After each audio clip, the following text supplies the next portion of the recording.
মেহেরপুরের কৃতি সন্তান সৌদি আরব তাবুক যুবলীগের সভাপতি মোহাম্মদ সাগর আলীর উদ্যোগে ঐতিহাসিক ১৭ এপ্রিল মহান মুজিবনগর দিবস উদযাপন করা হয়। সৌদি আরব তাবুক প্রতিনিধি ইসমাইল খান টিটু জানান, তাবুকে আয়োজিত ঐতিহাসিক মুজিবনগর দিবস অনুষ্ঠানে প্রধান অতিথি ছিলেন তাবুক কেন্দ্রীয় আওয়ামী লীগের সভাপতি আনোয়ার হোসেন।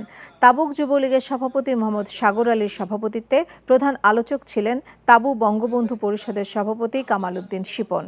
যুবলীগের সাধারণ সম্পাদক হোসেন মাতব্বর, সাংগঠনিক সম্পাদক মামুন হুসাইনের যৌথ সঞ্চালনায় বিশেষ অতিথি বক্তব্য রাখেন সোহেল রানা, হাফিজুর রহমান, শফিক উদ্দিন, কবির হোসেন মেম্বার, ইয়ার হোসেন, বাহাউদ্দিন খান, আলম আনসারি সহ আরও অনেক নেতৃবৃন্দ।